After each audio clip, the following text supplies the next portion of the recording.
আরে কই গো, আর কয়েক ঘন্টা বাদেই তো ট্রেন ছেড়ে দেবে, এখনো তোমাদের গোছানো শেষ হলো না?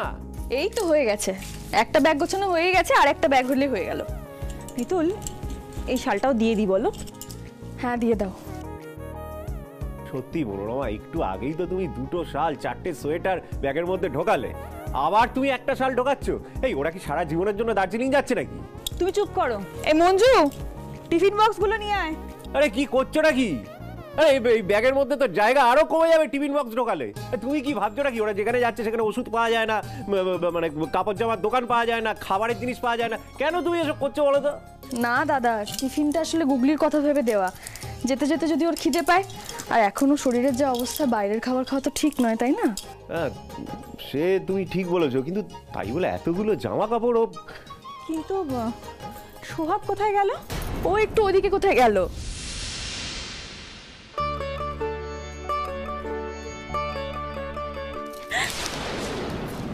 শরীর ঠিক হয়ে গেছে তোমার? খুব আনন্দ হচ্ছে তাই না?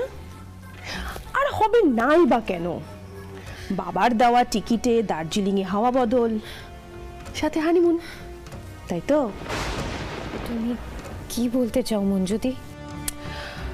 আর সোহাগ, আরে তুমি দেখছো না তোমাকে সুস্থ করে বাঁচিয়ে তোলার জন্য সবাই কতই না চেষ্টা করছে, আর শেষে কিনা তোমাকে এই বাড়ি থেকে পালানোরও ব্যবস্থা করে দিয়েছে। কিন্তু সোহাগ, তুমি কি আদেও পালাতে পারবে? না, আমি পালাবো কেন? আমার মিতুল মা আমাকে কোনো দিনও পালাতে শেখায়নি। ও, তার মানে আমি নিশ্চিত যে অন্য কোনো ঘটনাই ঘটতে চলেছে। আমার কি মনে হয় জানো, স্বয়ং যমরাজ তোমার পিছনে হানা দিয়েছে। তাই তুমি যতই বড় বড় কথা বলো আর যতই দূরে যাওয়ার চেষ্টা করো, পালানোর পথ তোমার সব বন্ধ। সংসার জীবন তোমার কোনো দিনও সুখের হবে না। তুমি কি বলছো মঞ্জুদি? যা বলছি বেশ করছি বলছি। তুমি তোমার সংসার জীবনে কোনো দিনও সুখী হতে পারবে না সোহাগের কথা আমি তোমায় বলে দিলাম। কেন জানো? কারণ আমার হাই লেগেছে তোমার উপর। আমি যেভাবে আমার কোনোদিনও সংসার করতে পারিনি, আমি কোনোদিনও সুখী হতে পারিনি, তুমিও পারবে না সোহাগ, কোনোদিনও পারবে না। এইভাবে শুকিয়ে শুকিয়ে মরবে তুমি, খোকলা হয়ে যাবে তোমার জীবন। দেখো না, দেখো দেখো দেখো, তোমার চোখের তলায় যেরকম কালি পড়েছে, একদিন তোমার পুরো গোটা জীবনটা এরকম অন্ধকার কালিতে ভরে যাবে। আর সেদিন তুমি ফিরে যেতে চাইলেও তোমার সব পথ বন্ধ, কোথাও পালানোর জায়গা থাকবে না তোমার। এই বাড়িতেই তোমাকে তিলে তিলে মরতে হবে। একটা কথা ভালো করে মাথায় ঢুকিয়ে নাও সোহাগ, তুমি কোনোদিনও সংসার করতে পারবে না, কোনোদিনও তুমি সুখী হতে পারবে না, এই কথা আমি তোমায় বলে দিলাম। সুখী তুমি হবে না সোহাগ, এই সংসার তোমার হবে না, কোনোদিনও তুমি সুখী হবে না।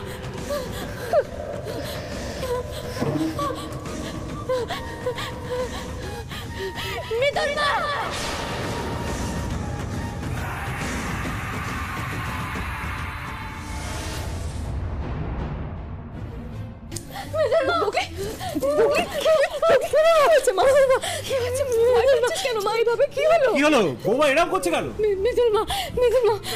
আমি কি কোনোদিনও সুখী হতে পারবো না?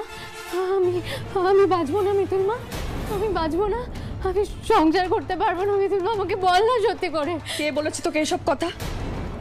এক্ষুনি তো ঠিক ছিলিস, আবার কে এইসব মাথায় ঢোকালো তোর বলতো? না মিতুল মা, যেই বলুক না কেন, তুই আমার সত্যি সব বল না মিতুল মা প্লিজ। কে বলেছে মা তোকে এসব কথা? এসব কোনোটা সত্যি নয়, সব মিথ্যে। দেখো মা, কথাগুলো যদি সত্যি হতো তাহলে কি আমরা তোমাকে সারিয়ে তোলবার জন্য এত চেষ্টা করতাম? দেখো তোমার চারপাশের মানুষগুলো এই যে তোমায় ভালোবাসে, এটাই তো সংসার মা। মা তুমি একটা কাজ করো, এই বাজে ধারণাগুলো মাথা থেকে বার করে দাও। একটা সুন্দর জায়গায় তোমরা যাচ্ছ, মুড ভালো করে তারপর বেরো। হ্যাঁ বৌমা, চোখের জল মোছো আর সময় নষ্ট করো না, ট্রেনের সময় হয়ে যাবে। কিন্তু সঞ্চয়নটা কোথায় গেল? আরে বাবা, ট্রেনের সময় হয়ে যাচ্ছে, ওকে তৈরি হতে হবে তো। ওই তো সঞ্চয়ন এসে গেছে।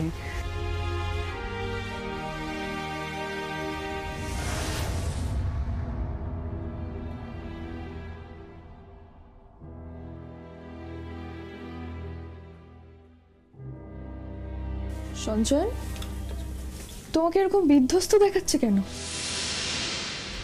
আরে তাড়াতাড়ি ফ্রেশ হয়ে নে, আমার তো মনে হচ্ছে আজকে ট্রেনটা তোরা মিস করবি। দাঁড়িয়ে আছিস কেন? বাবা, পেছনের বস্তিতে আগুন লেগে গেছে।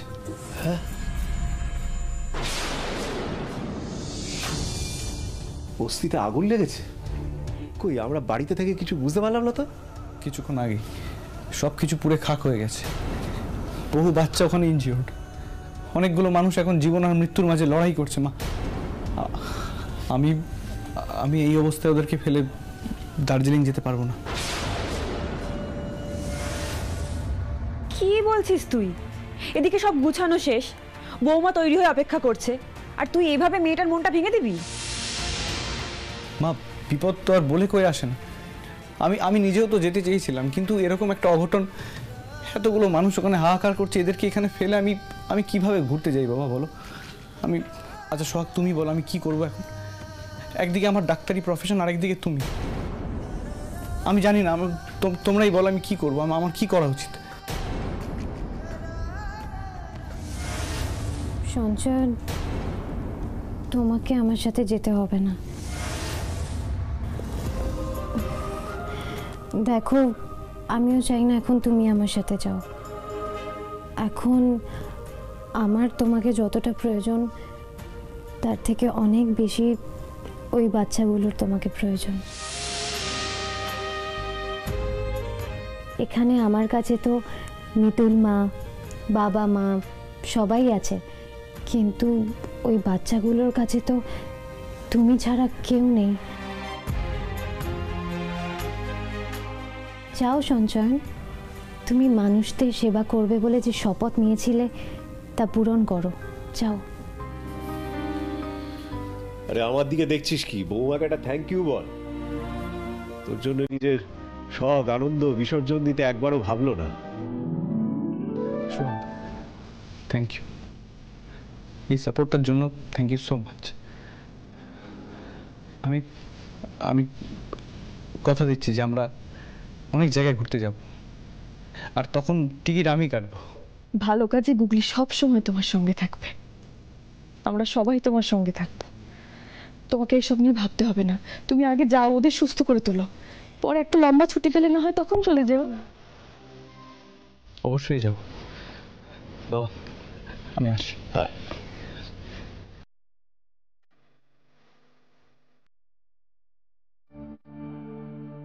ছেলেটার সাথে থেকো বলে বাবা, ওকে শক্তি দিও। ও যেন এরকমই থাকে, যেন এইভাবেই মানুষের সেবা করে যেতে পারে, ও যেন সবাইকে সুস্থ করে তুলতে পারে। আমার গুগলিকেও সবার মঙ্গল করো বলে বাবা। চলো সোহাগ মা, আমাদের তো এত তাড়াহুড়োই সার হলো। তুমি এবার শাড়ি বদলে নিয়ে একটু বিশ্রাম নেবে, চলো। আচ্ছা মা, বলছি সঞ্চয়নকে একবার ফোন করে বলে দিলে ভালো হয় না, যে ওই অ্যাক্সিডেন্টের জায়গাটায় যেন বেশি কাছে না যায়, দূর থেকেই যেন দেখে। আমি বলে দিচ্ছি মা, তুমি যাও।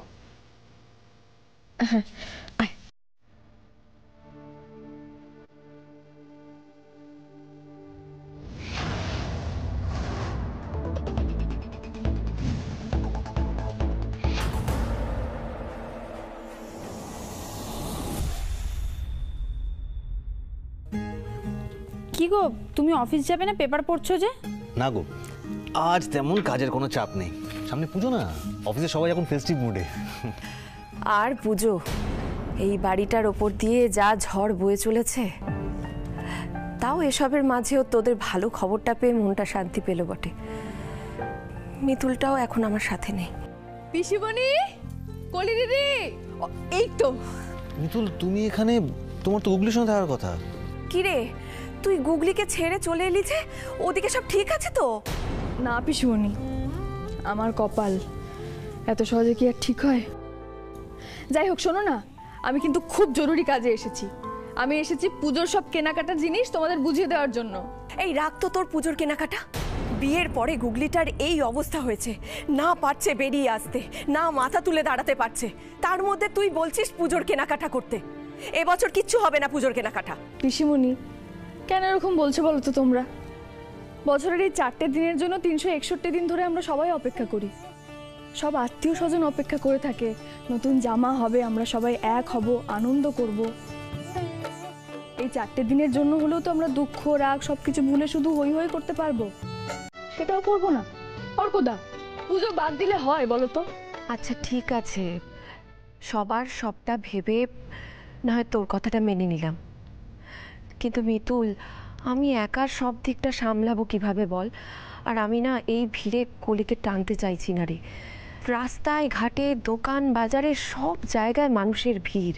তুমি কোনো চিন্তা করো না, আমি আছি তো, আমি সবকিছু লিস্ট করে দেব।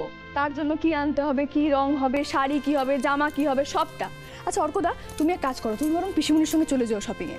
আমি হ্যাঁ হ্যাঁ, সে যাওয়াই যেতে পারে, কিন্তু কবে যাব? আজকেই? হ্যাঁ আজকেই চলে যাও, তুমি তো বললে তোমার তেমন কোনো কাজ নেই, পরে আবার কোন দিন যেতে পারবে।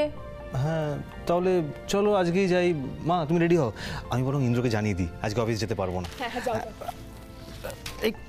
আমি তুলে দিচ্ছি। এই দাঁড়াও আমি তুলে দিচ্ছি।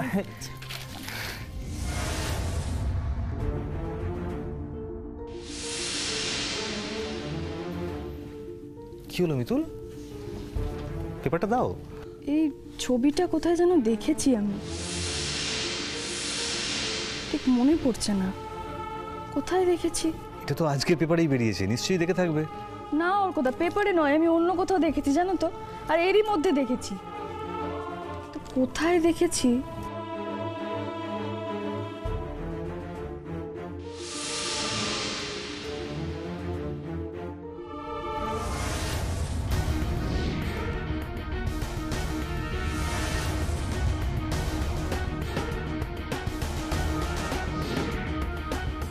সঞ্চয়নের কাকার ঘরে। মিতুল কি হয়েছে? না কিছু না,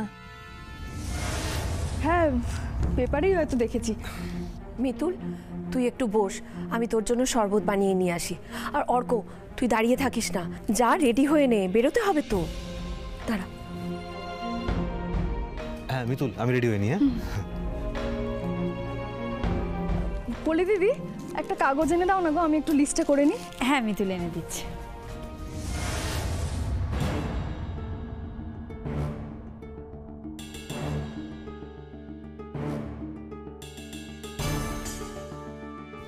আর্য মিত্র, ক্লাস 3,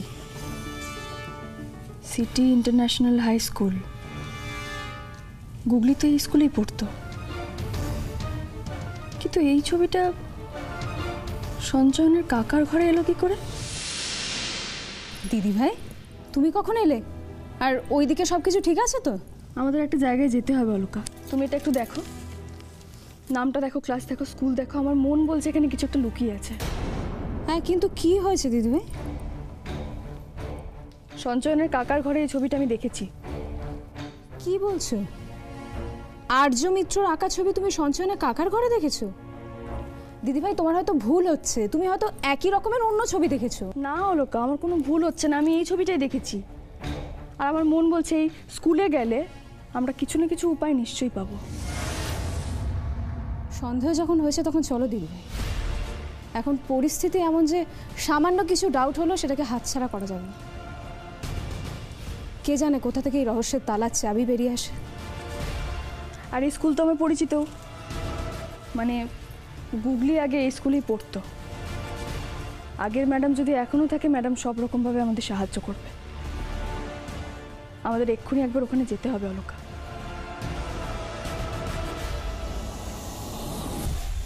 এখন খুব দরকারে এসেছি আমরা, একবার একটু ঢুকতে দিন, ম্যাডামের সঙ্গে কথা বলেই চলে আসবো। দেখুন কথা বলতে দেওয়া যাবে না, সবাই ব্যস্ত, আর ভেতরে গভর্নিং বডির মিটিং চলছে, আপনি স্কুল আওয়ার্সের পরে আসুন। কিন্তু আমাদের তো এখনই দরকার, বড় বিপদে পড়ে এখানে এসেছি, দয়া করে একবার যেতে দিন না ভেতরে। আজ তো কমিটির সব বড় বড় লোকেরা এসছে, কোনোভাবেই ঢিলে দেওয়া যাবে না। আমাদের একটা ইনভেস্টিগেশনের জন্য জিজ্ঞাসাবাদ করা দরকার, যেতে দিন। আপনাদের যদি ঢোকারই হয় তাহলে কাগজে কলমে পারমিশন করে তবে আসুন। পারমিশন লেটার লাগবে? পারমিশন লেটার যদি লাগে তাহলে কিন্তু সাথে সিকিউরিটি গার্ডের জন্য একটা অ্যারেস্ট ওয়ারেন্টও আসবে। ম্যাডাম আপনি কেন বুঝতে পারছেন না? আজকে কমিটির বড় বড় মাথারা আছেন, আজকে নিয়ম ভাঙালে আমাদের চাকরি চলে যাবে। নাইস নাইস, ওকে। কি হবে এবার? আজ অনেক দিন বাদে গভর্নিং বডির মিটিং আছে স্কুলে, তাই আচ্ছা আমি কল করছি আপনাকে। ওকে মিতুল, আপনি এখানে? মিসেস লাহিড়ী কেমন আছেন আপনি? দেখুন এতদিন বাদে স্কুলে এলাম, ঠিক আপনার সঙ্গে দেখা হয়ে গেল। কি খবর আপনার? আর এখানে আপনি কি করছেন? আমি ভালো আছি। আমি আসলে খুব বিপদে পড়ে এখানে এসেছিলাম, ওনারা আমাকে ঢুকতেই দিচ্ছিলেন না। দেখুন না ম্যাডাম, অনেকক্ষণ ধরে বলছি নাদের যে স্কুলের নিয়ম ভাঙা যাবে না, তারপর আবার সঙ্গে পুলিশ আছে, পারমিশন তো লাগবেই। এত করে বলছি কিছুতেই শুনছে না, সমানে দাঁড়িয়ে ঝামেলা করে যাচ্ছে। চুপ করো। উনি কত বড় বড় বিপদ থেকে, কত বড় বড় ঝামেলা থেকে স্কুলকে বাঁচিয়েছেন জানো? কমেন্ট পাস করার আগে ভালো করে জেনে নিয়ে তারপরে কমেন্ট পাস করবে। কারো দিকে আঙুল তোলা খুব সোজা, ভেবে কাজ করবে। আসতে দাও ওনাদের ভিতরে। আসুন মিসেস লাহিড়ী, চলে অনেক আসুন। ধন্যবাদ আপনাকে ম্যাডাম। চলে আসুন। এসো অলকা। বলুন, এতদিন পরে আপনি স্কুলে? কি দরকার? And how can I help you?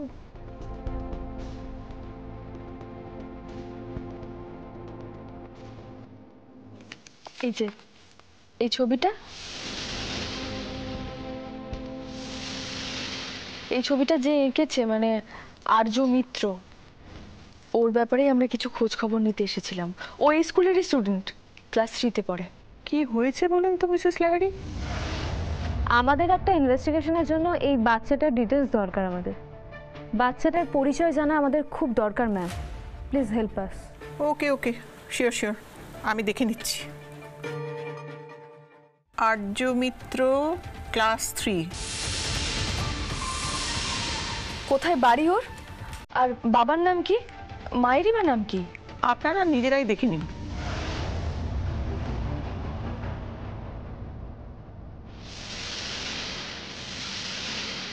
এই আর্য মিত্র, একটা ছবি তুলে নি ম্যাডাম। হ্যাঁ হ্যাঁ, নো প্রবলেম।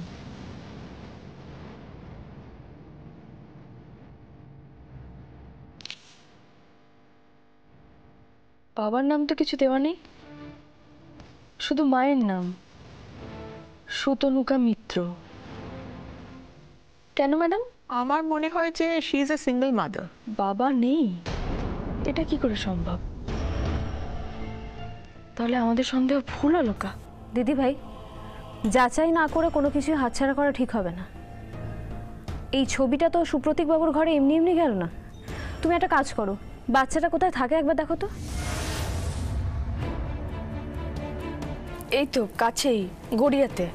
দিদিভাই, সময় নষ্ট না করে আমাদের এক্ষুনি একবার এখানে যাওয়া উচিত, কারণ সময় নষ্ট করলে হয়তো পরে এই সুযোগটাও আমরা পাবো না। এখন ডুবে যাওয়ার সময় সুতনুকা মিত্র আর আর্য মিত্র খড়কুটোর মতো হলেও এই একমাত্র বাঁচার পথ দেখাতে পারে।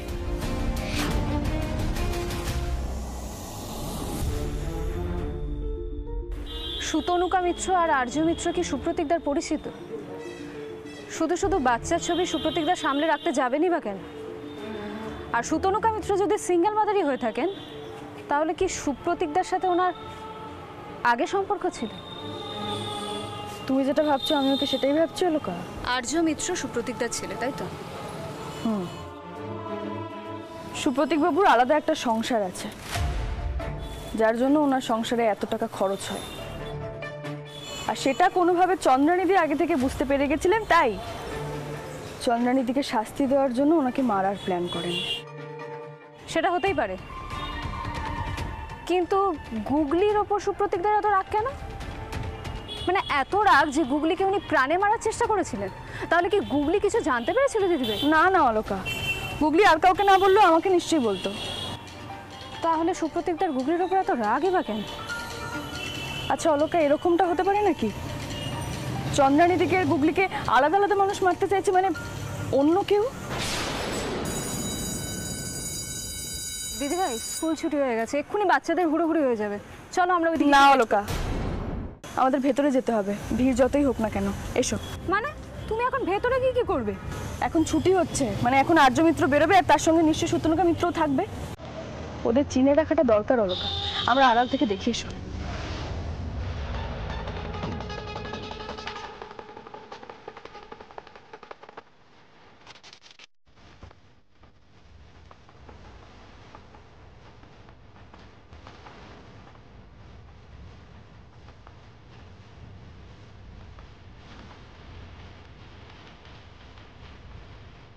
দিদিভাই এত স্টুডেন্ট একসাথে, এর মাঝখানে তুমি খুঁজে পাবে আর্য মিত্রকে? আগে তো বাচ্চাটাই বেরোবে, এর মধ্যেই থাকবে, দেখো না।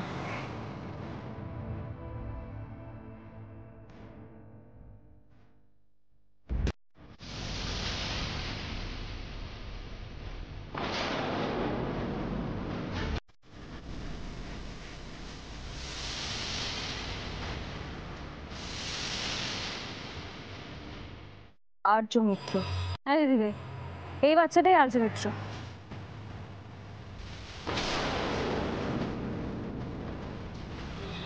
ওর মা সুতনুকা মিত্র।